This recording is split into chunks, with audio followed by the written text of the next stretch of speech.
नमस्कार श्रोते हो, तुम्ही ऐकत आहात प्रेमाची अनोखी कहाणी भाग 18। अदितीच्या खांद्यावर कोणाचा तरी हात पडला आणि ती भानावर आली। मागे नताशा उभी होती। सर्व काही ठीक होईल, हा विक्रम पोहोचलेला दिसतो, काहीतरी मार्ग नक्की निघेल। आता रडणं थांबव वेडाबाई, नताशा तिला जवळ घेत म्हणाली। तितक्यात सुमनचा कॉल आला। हॅलो अदू, कुठे तू? तुझ्या बाबांनी सांगितलं की आजपासून कॉलेज बंद आहे, सुमनने विचारलं। हो आई, ते अदिती काही बोलणार, नताशाने तिच्या हातातला मोबाईल घेतला। हॅलो आंटी, मी नताशा बोलत आहे, नताशा म्हणाली। हां बोल बेटा, सर्व काही ठीक आहे ना, सुमनने विचारलं। एक रिक्वेस्ट करायची होती, आज मी अदूला माझ्या घरी घेऊन जाऊ? डॅड कालच दिल्लीला गेले आहे, मी एकटी आहे, प्लीज आंटी, नताशा म्हणाले। अगं पण मी तिच्या बाबांना काय सांगू, सुमन म्हणाली। प्लीज आंटी, आज कॉलेजमध्ये जे झालं त्यामुळे आम्ही अपसेट आहोत, प्रोफेसर तुम्हाला सांगतील, प्लीज ना आंटी, प्लीज प्लीज, नताशा म्हणाली। ठीक आहे, जास्त मस्का नको, उद्या दोघी घरी या, मी नाश्ता बनवते, सुमन म्हणाली। थँक्यू आंटी, बाय, नताशाने कॉल कट केला। अगं काय हे, मी गेली असती ना घरी, अदिती म्हणाली। आधी स्वतःचा चेहरा पहा कसा झाला आहे, आंटीने विचारलं असतं तर काय सांगितलं असतं? अजिंक्यमुळे तुझी अशी अवस्था झाली आहे, कोणालाही संशय येईल, पागल, चल आता, नताशा म्हणाली। दोघी घरी जाण्यासाठी निघाल्या। मिस्टर राठोड आपल्या स्टडी रूममध्ये बसले होते। विक्रम आणि आशुतोष आतमध्ये आले होते। भाईने कॉलेज सील केलं आहे, मला ते काहीच सांगत नाही, नक्की त्यांच्या डोक्यात काय प्लॅन आहे, आशुतोषने विचारलं। मिस्टर राठोड हसायला लागले। तुमचे भाई विचारपूर्वक निर्णय घेत असतात, त्यांनी काहीतरी ठरवले असणार, मिस्टर राठोड म्हणाले। आम्ही त्या मुलाला पहिल्या नजरेत ताडले होते, तो सहजासहजी हार मानणार नाही, त्याची ताकद स्टुडंट्समध्ये आहे, म्हणून आम्ही त्याच्यापासून सर्वांना तोडले होते, त्याच्याजवळ ऑप्शन नाही, त्याला कॉलेज सोडावे लागेल, विक्रम म्हणाला। परंतु भाई, मुलांच्या पॅरेंट्सला कळाले तर काय होईल, आशुतोष म्हणाला। कोणत्याही आईवडिलांना आवडणार नाही की आपली मुलं स्टडीज सोडून असले उद्योग करत आहे। अजिंक्य अनाथ आहे म्हणून त्याला बोलणारं कोणी नाही, परंतु बाकी मुलांचं असं नाही, आपण आत्ता हालचाल करायची नाही, सर्वांच्या प्रश्नांची उत्तरं अजिंक्य माने देईल, लीडर बनायला शौक आहे ना, आता करत बस भाषण, विक्रम म्हणाला। तसा आशुतोष खुश झाला। क्या बात है भाई, तुमच्याकडून अजून खूप काही शिकावे लागणार आहे, पण भाई तुम्ही कॉलेज सील केले त्याचं काय, आता कॉलेज बंद राहिलं तर आपलं नाव खराब होईल, आशुतोष म्हणाला। असं काही होणार नाही, जो मुलगा काही मोजक्या मुलांसाठी इतकं सर्व करतो, तो लाखो मुलांचं भविष्य कधीच उद्ध्वस्त करणार नाही, आपण त्याला रिस्टिगेट केलं असतं तर स्टुडंट्स शांत राहिली नसती, त्यामुळे आम्हाला हा निर्णय घ्यावा लागला होता। आता अजिंक्य चुपचाप निघून जाईल आणि कॉलेज आधीसारखं सुरू होईल, विक्रम म्हणाला। समजलं आता, का आणखी काही प्रश्न राहिले आहे? आत्ता तुम्हाला समजलं असेल की आम्ही ही जबाबदारी विक्रमवर का सोपवली होती, मिस्टर राठोड म्हणाले। तसा आशुतोष हसला। अदिती खिडकीत उभी राहून शांत विचार करत होती। काहीही झालं तरी अजिंक्यला कॉलेजमधून काढता कामा नये, ती विचार करतच होती की नताशा आत आली। तू अशीच विचार करत बसणार आहे का? आधी काहीतरी खाऊन घे, नताशा म्हणाली। नको ना, मला भूक नाही, अदिती म्हणाली। उपाशी राहून काहीही होणार नाही. आधी काहीतरी खाऊन घे, म्हणजे तुझं डोकं चालेल. काहीतरी मार्ग नक्की निघेल. नताशाने तिचा हात पकडला आणि तिला डायनिंग टेबलाजवळ घेऊन गेली. मावशी, लवकर, खूप भूक लागली आहे. नताशाने कामवालीला आवाज दिला. ती दोघींसाठी 2 प्लेट घेऊन आली. बघ अदू, आज काय बनवलं आहे? तुझ्या आवडीची पावभाजी. तुला आवडते ना? नताशा म्हणाली. जेवता जेवता अदितीला काहीतरी आठवलं आणि ती आतमध्ये निघून गेली. विक्रम आपलं जेवण उरकून बेडरूममध्ये आला होता. आज सकाळपासून अदितीचं आणि त्याचं बोलणं झालं नव्हतं. कामामध्ये तो अदितीला पूर्णपणे विसरला होता. त्यात अजिंक्यने त्याचं डोकं फिरवलं होतं. अजूनही अजिंक्यचा चेहरा त्याच्या डोळ्यासमोरून जात नव्हता. आता जोपर्यंत अजिंक्य रस्त्यावर आणत नाही तोपर्यंत तो शांत बसणार नव्हता. विक्रम गॅलरीमध्ये गेला आणि डोळे मिटून बसला. अदितीचा निरागस चेहरा त्याच्या डोळ्यासमोर आला आणि त्याच्या चेहऱ्यावर स्माईल आली. तो अदितीच्या विचारात हरवला होता. तितक्यात त्याचा फोन वाजला. त्याने रागातच फोन हातात घेतला, परंतु मोबाईलवरचं नाव पाहून त्याच्या चेहऱ्यावर पुन्हा स्माईल आली. हॅलो मिस अदिती, सॉरी आज कामामुळे तुमच्यासोबत बोलणं झालं नाही, विक्रम म्हणाला. मला आत्ताच्या आत्ता तुम्हाला भेटायचं आहे. माझं खूप महत्त्वाचं काम आहे, अदिती म्हणाली. आर यू ओके ना? रात्रीचे 9:30 वाजले आहे. तुमच्या घरचे परवानगी देतील? विक्रमने विचारलं. माझी फ्रेंड आहे ना नताशा, आज मी तिच्या घरी थांबली आहे. सर प्लीज, माझं खरंच तुमच्याजवळ काम आहे, नाहीतर तुम्हाला त्रास दिला नसता, अदिती म्हणाली. ठीक आहे मिस अदिती, तुम्ही ॲड्रेस सेंड करा, मी येतो. हां, परंतु मी तिच्या घरी येणार नाही. आपण बाहेर जाऊयात. तुम्हाला चालेल ना? विक्रमने विचारलं. हो सर, मी स्वतः हे सांगणार होते. आपण बाहेर जाऊन बोलूयात. मी वाट पाहते. Bye sir. अदितीने कॉल कट केला. विक्रमला तिचं वागणं खटकत होतं. इतक्या रात्री काय काम असेल? कॉलेजमध्ये जे झालं त्या संदर्भात बोलायचं असेल, परंतु ती मला विनय समजत आहे.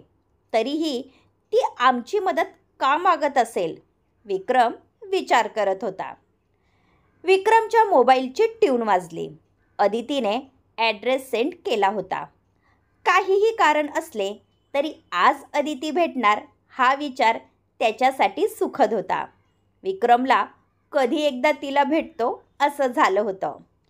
त्याने ब्लॅक कलरची ट्रॅक पॅन्ट आणि येलो कलरचा body fit half slew T shirt घातला.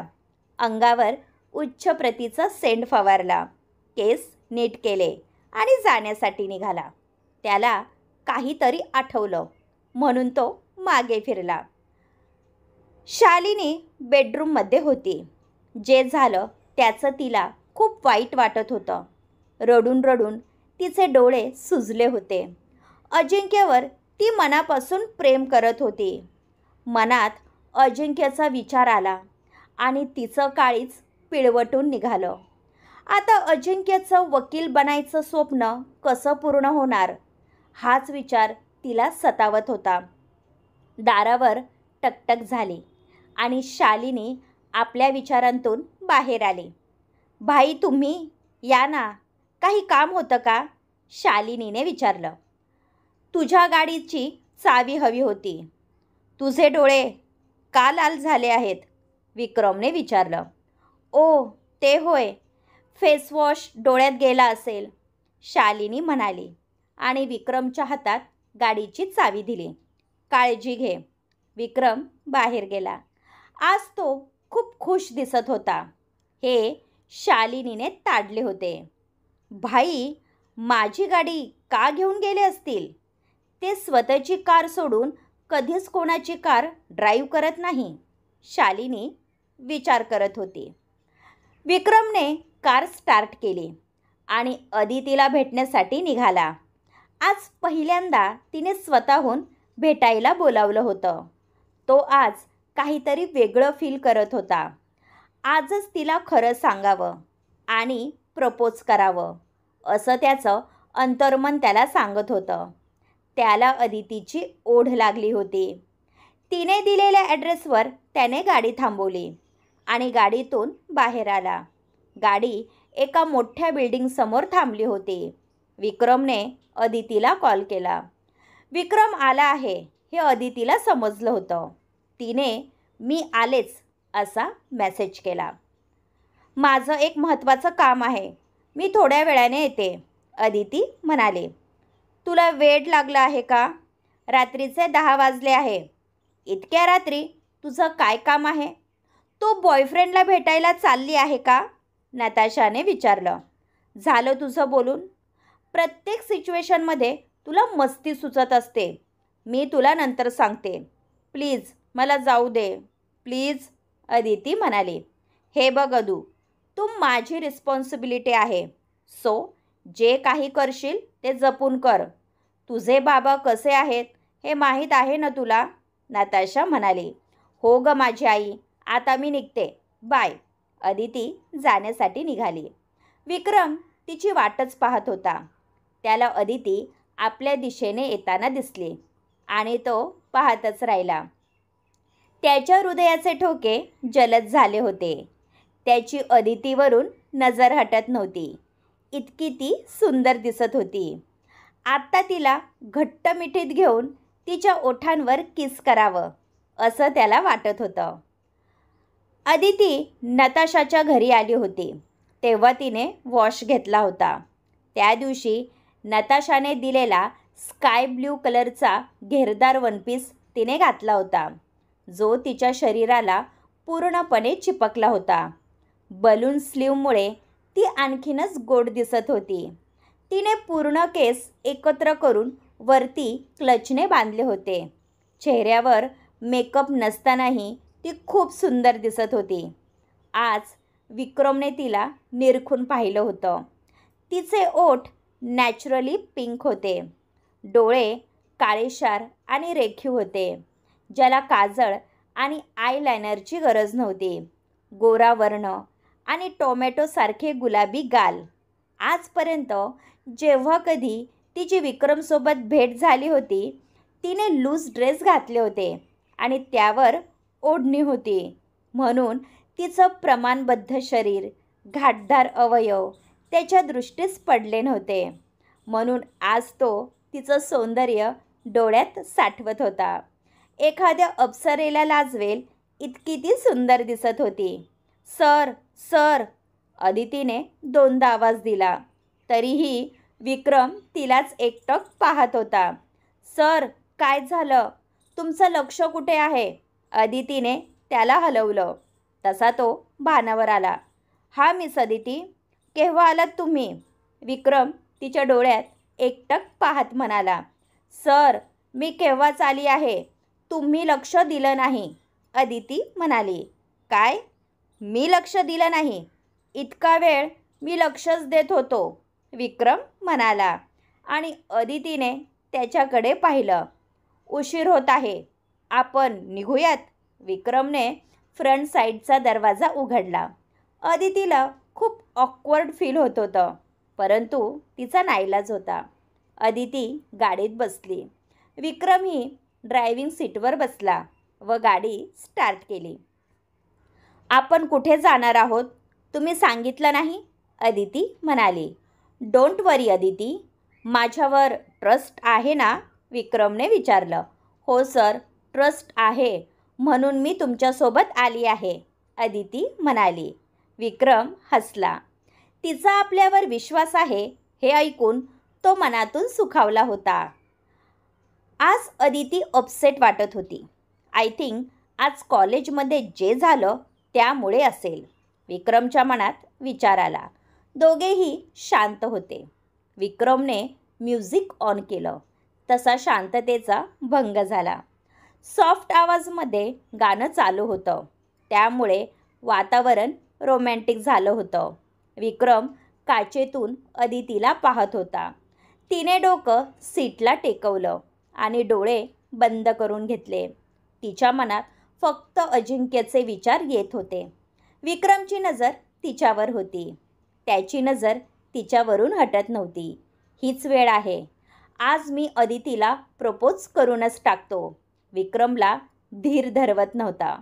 कधी एकदा अदितीला आपलं बनवतो असं त्याला झालं होतं.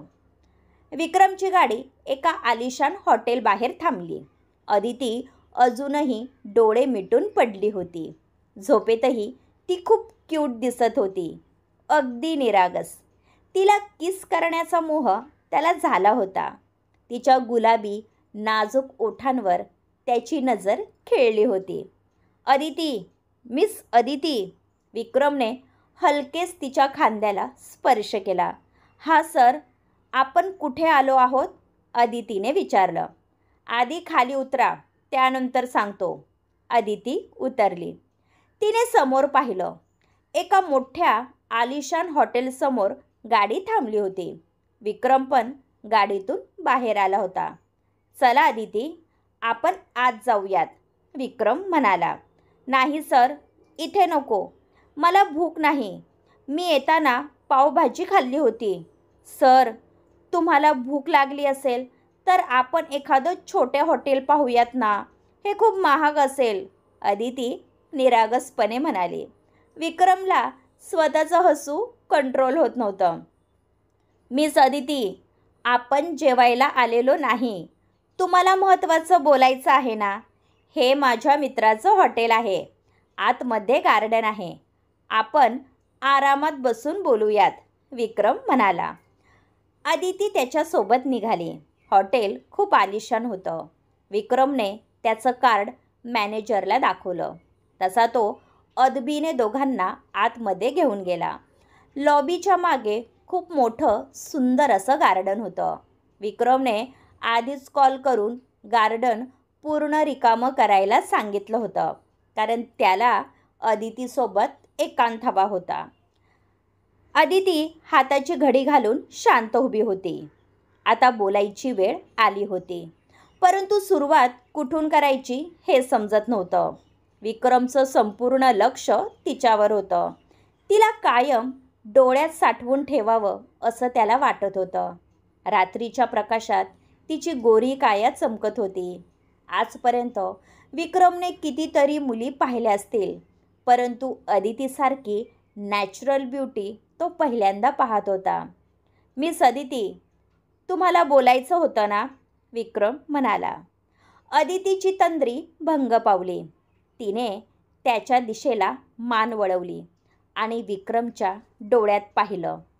विक्रम राठोड, अदिती म्हणाली आणि विक्रमला शॉक बसला.